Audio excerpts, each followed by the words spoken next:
Hello and welcome to another episode of the Renewable Energy Movement powered by Kigyo. This week's guest is Mathieu Lassagne. Mathieu is one of the co-founders of ENGIE and prior to that had a long corporate career with EDF, ENGIE, amongst others.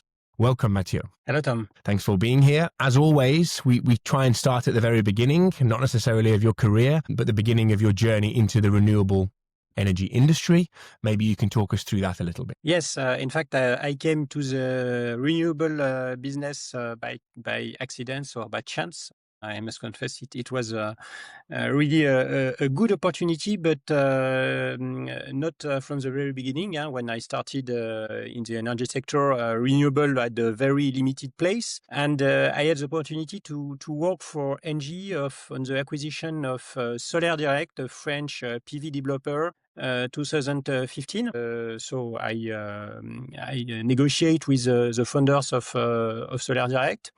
ENGIE take out the company and then send me to the management team of Solairedirect. So it was for me a double opportunity. First, to get knowledge of a small company, at least compared to the big corporate I was used to, and also to know about PV, renewable, and not only in France and Europe, but we were present at that time in countries such as Chile, India, China. So also window and renewable in the world. So prior to that takeover, you'd worked for ENGIE in what division exactly? I worked for a big M&A transaction, so a billion euro transaction, not really the price paid for Solairedirect, but at that time it was also the shift in terms of strategy, thanks to new CEO Isabelle Cocher joining ENGIE. And Solairedirect acquisition was the first milestone for the change of strategy of ENGIE Group. So it was very important for her to have that transaction and the acquisition well managed. Yeah, interesting. So you were part of a team that essentially was looking at what potential businesses you could bring into ENGIE, and you stuck with Solairedirect. And after the takeover, they then asked you to be part of that business. Is that how it worked? Yes, exactly. So I was the ENGIE guy within the Solairedirect team. So it was not supposed to be easy, but thanks to the people I met,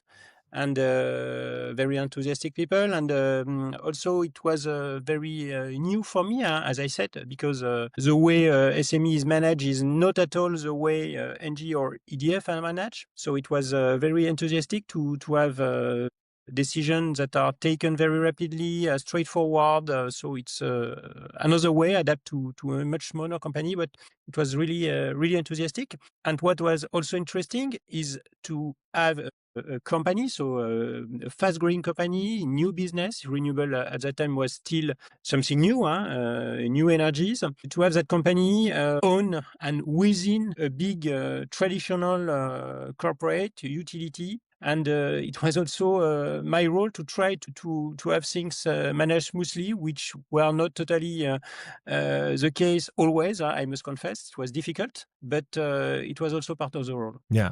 So, I mean, I imagine it was quite a challenging time because you're trying to navigate the renewable industry, which is new to you. It sounds like you were working geographically across South America, Asia, parts of Europe. And then at the same time, you're also trying to, integrate a small company into a big corporation like ENGIE. So yeah, maybe talk through some of the challenges that you faced in that period. I think it would be interesting to hear. Yeah. In fact, I think that the management of a small company owned by a big one is a key topic for all the management lessons. And for the moment, there is no easy answer because it's so complicated. What we imagine at the very beginning is to have ENGIE ownership, but to have the company managed totally independently, which we thought was the best way to keep the pace for the development from Solairedirect. But in fact, we had also to manage politics within a big company. And what was new at that time within ENGIE is that the group chose from a geographic organization. You had a BU for Brazil, for South America, for North America. So it was difficult to explain to people in charge of the geographies that at the same time we had a company owned by ENGIE working on their territories. So it was quite difficult, and that was one of the key challenge we had to cope with. What was, as you said, also very interesting is to benefit from the experience from countries where renewable were much more developed at that time compared to what we had in Europe. And it leads us, when we left ENGIE Group 2018, to create the ENERGIE, because we had the possibility at that time, during these 3 or 4 years of Solairedirect owned by ENGIE Group, we had the opportunity to see what will occur in the future with renewable. And that's we today are to face in Europe. Yeah, so that must have stood you in good stead for, I mean, we'll come on to this in a minute, for where you are today, I can imagine.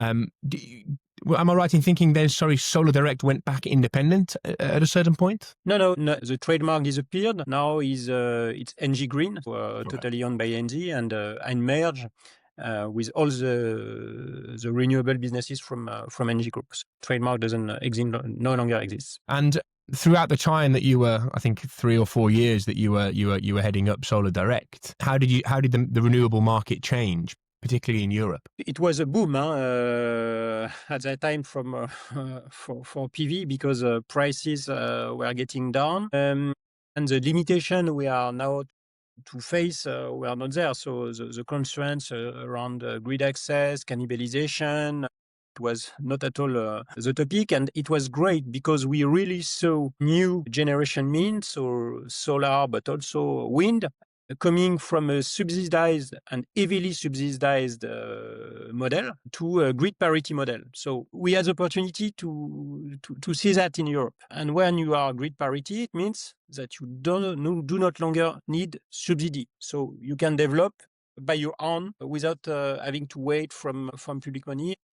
We had the chance to see that, and also to contribute to that, because all the knowledge we had from optimization, getting cheap prices, Solairedirect was leading and very confident in the fact that solar is getting competitive.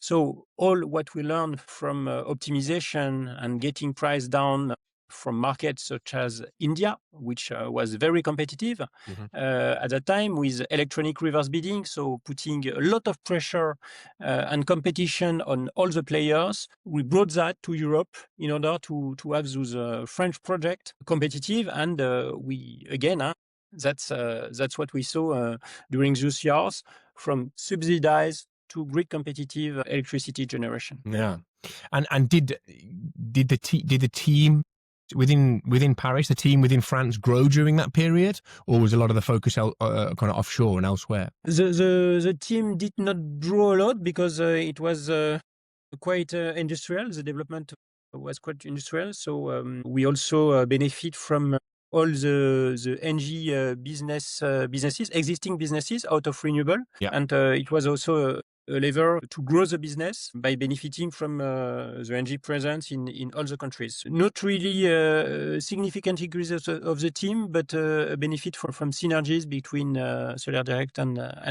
the rest of ENGIE Group. Interesting. And you went directly from Solairedirect then to kind of your entrepreneurial journey. Is that right? Yeah. In fact, 3 or 4 years after the acquisition of Solairedirect by ENGIE, some of Solairedirect founders left the company, and they thought about new businesses, new potential businesses. We had discussions. They created a new business in electric mobility, Z-Way, with electric mopeds, with battery swapping. And we also discussed about flexible renewables, so how to dispatch and to have renewable generation available when you need it, and not only when there is sun or wind. And that's the reason why I created the ENERGIE with a support early 2019. I mean, for other people that might be listening to this podcast and interested in a similar journey, or how they could potentially become entrepreneurial, 3 or 4 years in a space is quite a short period of time before going out on your own. So talk me through, a little bit how it came about, what made you go for it, and things like that, your mindset in that period? In fact, you're right. So I'm not an entrepreneur from the very beginning. When you spent more than 15 years within a big utility, you are not precisely the profile of the native entrepreneurs. But I had very good discussion and great confidence in the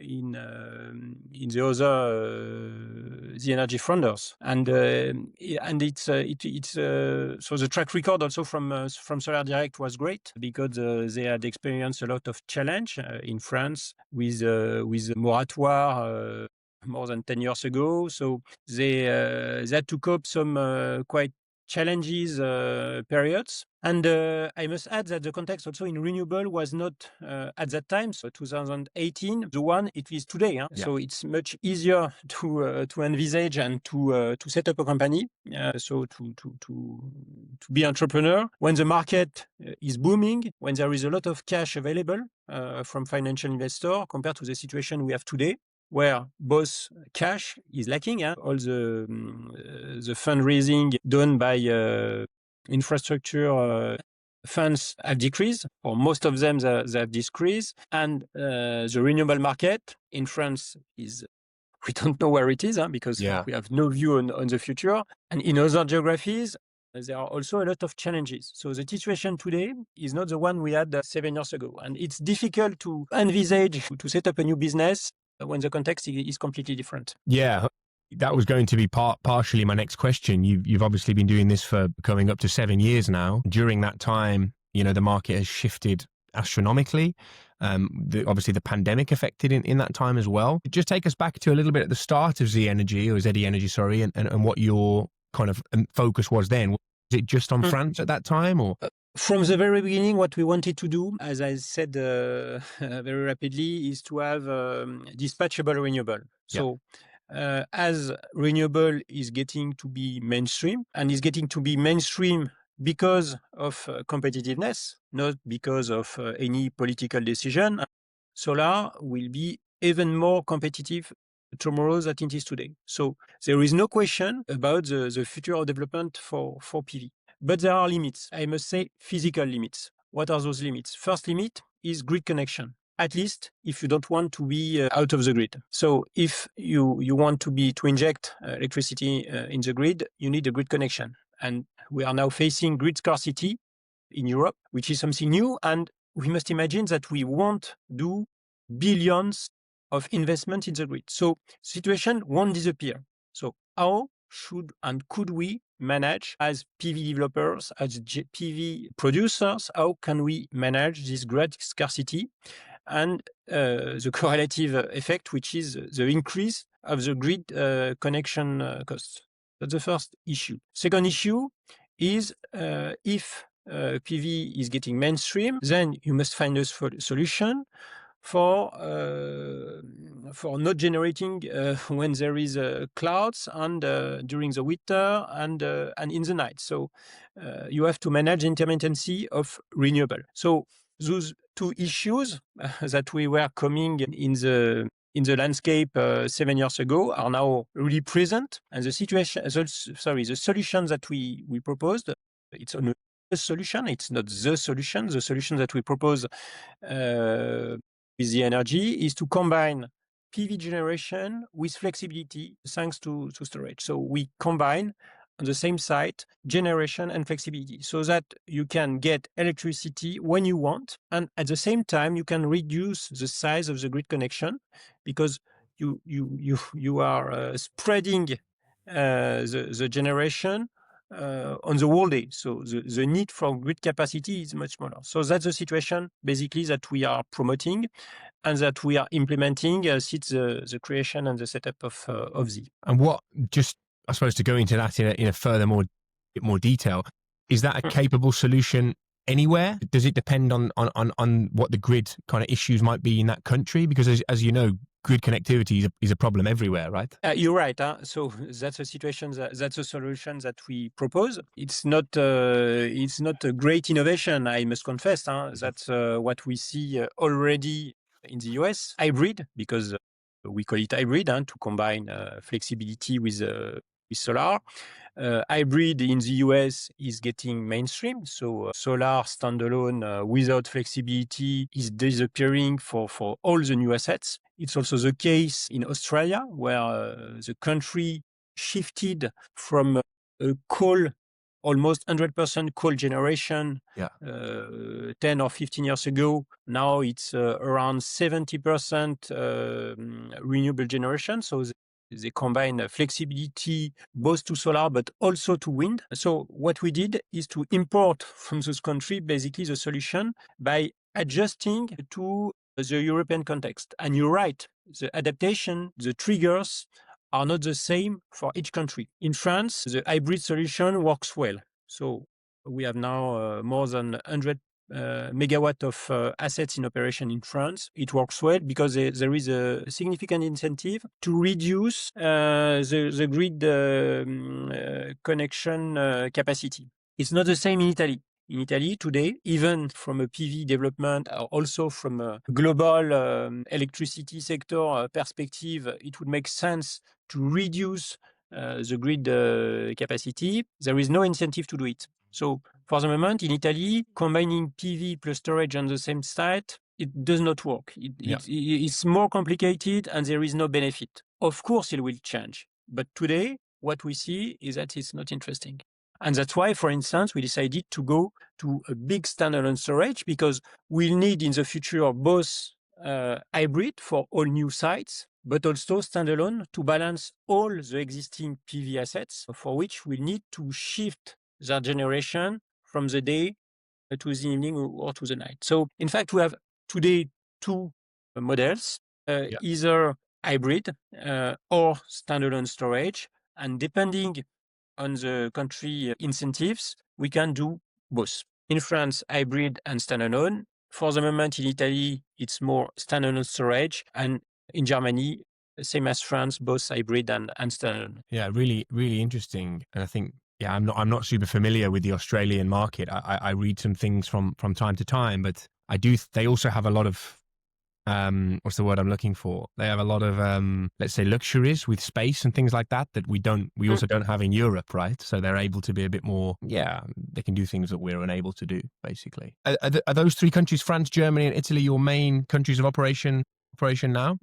Yes, and to answer a question that you raised and that I didn't answer yet, we decided very rapidly to set up the company in 3 different countries because we are facing in the renewable world regulatory risk. I mentioned the French moratoire, 2012. We did stop the development of PV, but also killed a lot of companies active in that business. So we cannot take the risk as a company, as a CEO, to put all the eggs in the same basket. So we decided very, very rapidly, even if the company was still small, to balance that regulatory risk into different countries. And as you said, we are now present in France, Italy, and Germany when we have a significant position in each country. What is your kind of current 6 or 7 years on? What is your current position in the company? What are you now responsible for? So I'm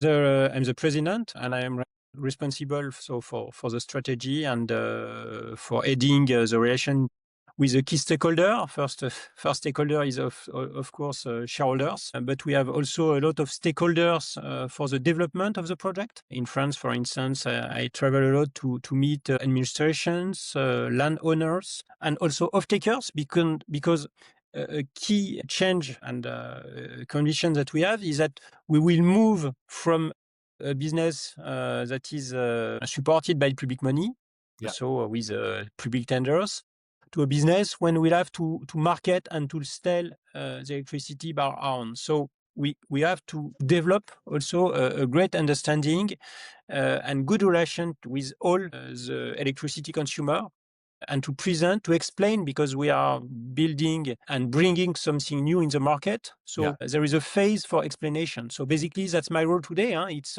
managing the stakeholders. That's the role of the president. Today, we have a company of almost 50 people. And my role is to manage stakeholders, as I said to you, both investor in the company, discussing with them strategy, perspective, deciding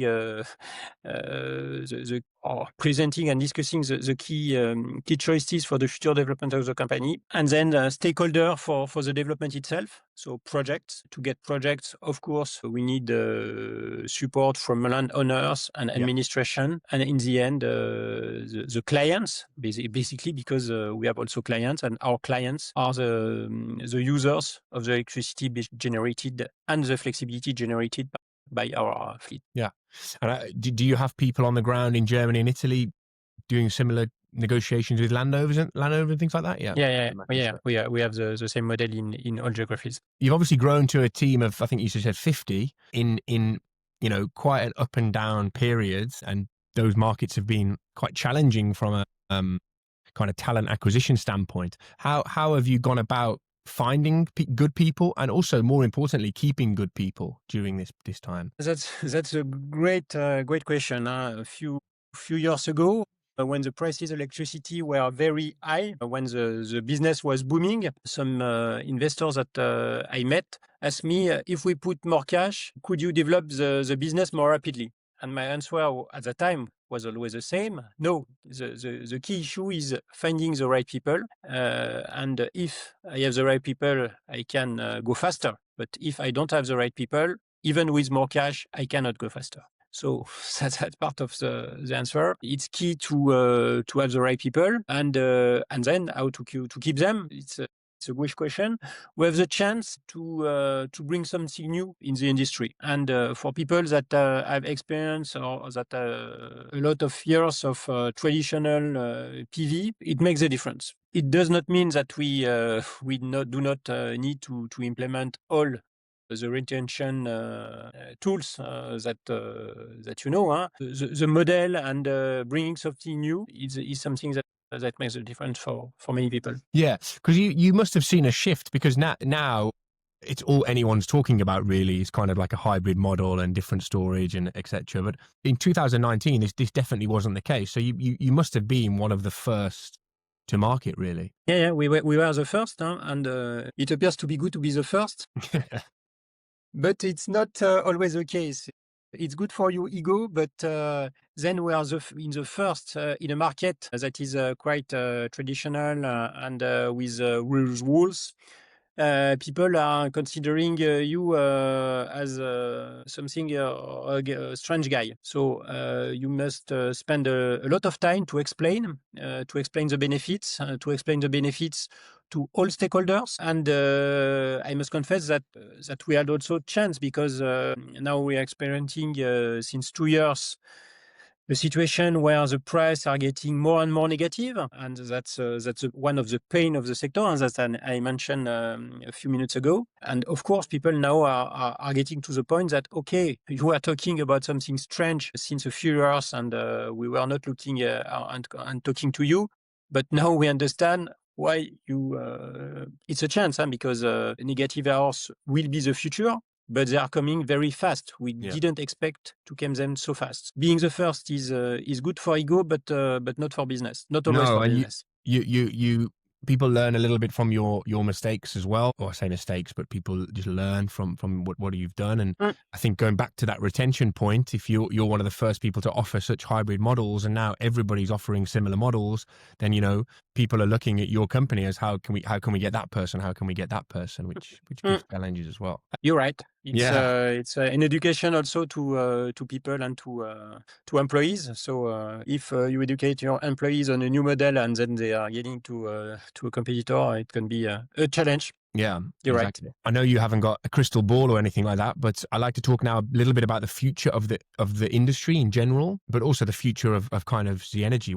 What's kind of next for you guys? So what's next? As I explained, now we have a strategy on two type of assets. Now we have to grow. We invested a lot in the team. We invested a lot in the development, which means getting the projects. Now we are in the phase to get the project built. So now you will see in the coming 18 months the development getting reality and getting assets with that strategy, both from hybrid and from standard storage. What's next? Next step will be the repowering of the old PV assets. All the PV assets that are getting out of the feed-in tariffs, 15 or 20 years, depending on the country. The question will be for the owners of those assets, what do we do with old PV? And the most obvious and smartest solution will be to repower, as we do for wind, for instance. But it's completely different from wind. For wind, it's a question of development because you will put much bigger assets. So you have to get a new authorization, you will get a new grid connection. So it's completely new assets. You are starting from the very beginning with the only benefit of having the land secured. For PV, you have the benefit of an existing asset. And if you change the equipments by putting the ones that we today have, you will get an asset that has between 80 and 100% more capacity compared to the old one. So the question is, what do we do? Do you ask a new grid connection, which will take time, be expensive, and maybe that you won't get? Or alternative would be to develop hybrid and to rebuild, to repower the old PV into hybrid. And now, of course, we are convinced that hybrid will be the easiest and more profitable solution, which means that the future for hybrid development is now obvious. It will be repowering. So all new assets will come with a pace of new developments. And on this, I don't know what will be the future or the decisions regarding PV development in France, Italy, and Germany. In France, we don't know. In Italy or Germany, they are a little bit more supportive of PV development. But what is certain is that we have now an obvious market, which is repowering. So basically, the future for the energy is to go on to transfer or to build the assets that we have developed and to make the demonstration, because for the moment it has not been done. We have not executed the repowering of a project, but it's a key topic on the roadmap. Is the plan to construct and build the projects yourself, or you use third parties for that? We have third parties. What is key in our business is to design. So all the optimization and especially of the storage compared to the PV. So it's quite similar to all the optimization that you may have in the traditional PV, but with an equipment that is quite new and not so good known by the engineers. And the other key activity is contracted. Contracting PV plus storage is not as easy because there is no standard compared to traditional PV pay as produced. So it's a new product. You must educate the off-takers. You must educate banks that are financing the assets. And then you must manage the assets when it's built. The main difference between hybrid and PV is that for hybrid, you have to take decision for the storage each and every minute. What do you do with the storage? Do you decide to store? Do you decide to sell electricity? Do you decide to provide grid services to the TSO? And those decisions makes the difference because, of course, you have to make choice, but it's also a way to have a much more reliable asset and not so dependent from only market, which is electricity market. So main difference is that hybrid is not a static asset. Yeah. And those decisions are big financial decisions as well, right? It's like, making the right choice on whether to sell back, when to store. It can make a huge impact to your... It's real-time asset management. We use to the asset management term because once PV assets are built, if you transfer them to the asset management, the reality of those asset management is just to sign once a year a contract with the O&M provider.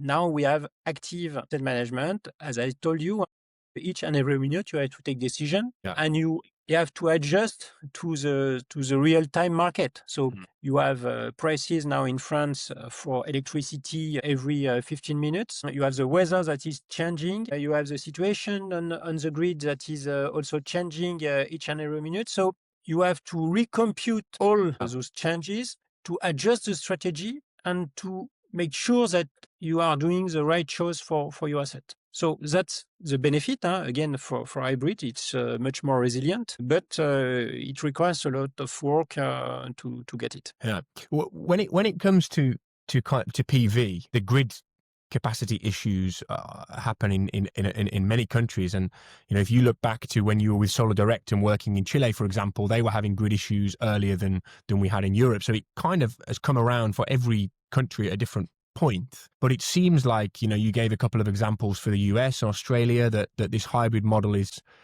beginning to show its worth a little bit more.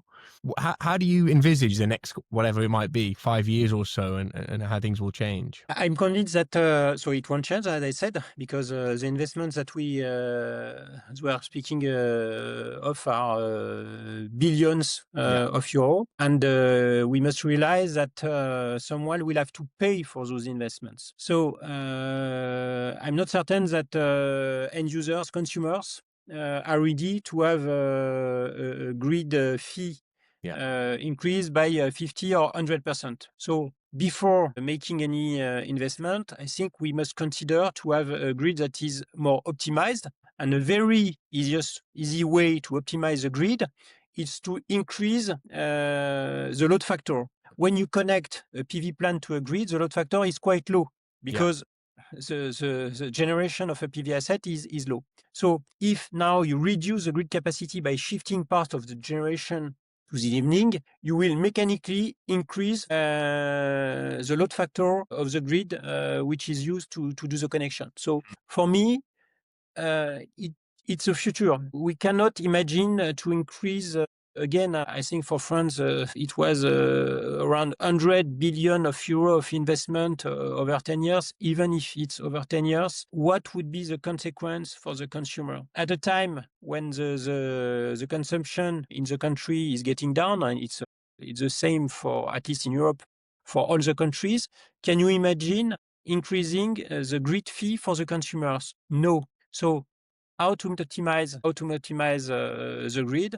Of course, flexibility is a key tool to optimize the grid, and we must together with the flexibility, together with the storage, move to a model that is not centrally managed today. And it's not surprising for France, but in almost all European countries, you have a TSO, and the management of the electricity flows are managed by a TSO. When you are moving to a model where electricity generation is delocalized, and that's the news with renewable, both wind and PV, you must move to an optimization and to a management of the electricity flows, which is much more local, with incentives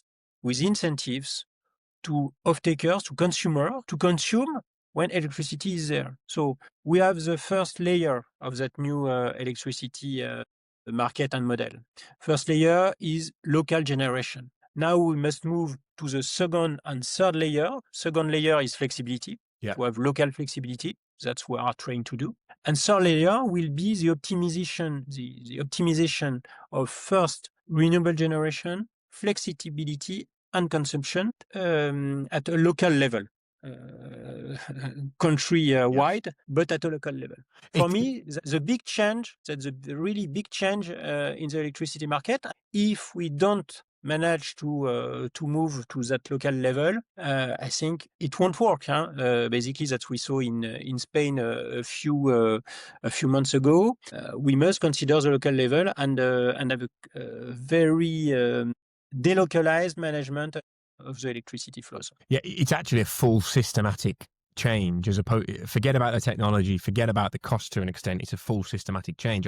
I spoke to somebody, I can't remember when, this week about this, and sustainability and doing the right thing will only take the consumer so far. There's a very small amount of people that can be sustainable at any cost, right? Incredibly wealthy people. The vast majority, it's about the cost to them. And they can do the right. It's like EV vehicles, right? People will drive EV vehicles if you make it tax efficient. If you make the tax more than a petrol vehicle, people ain't going to drive EV vehicles. So you've got to make it fit better for the consumer. Yeah. And I think, in conversations that I have, we forget about that quite a lot. Yeah, exactly. So last topic is exactly to have the consumers in the optimization, in the loop, and to see what's the value for them of electricity or electricity shortage, if can be considered from some of the consumer. You're right. Perfect. It was really interesting, Mathieu, to be honest with you. I think the listeners will find it the same as well. I will post all links, everything to Z Energy's company page and all that sort of stuff that people can follow your work. It's a really nice, it looks like you're going to a really exciting phase of the company that, who knows what's coming next. Thanks for coming on. I don't know if there's anything you want to add at the very end or... No, thanks for the very interesting discussion, and happy to share my views with all the listeners. Yeah. Thank you very much, Mathieu. Speak soon. Thanks, Tam. Ciao.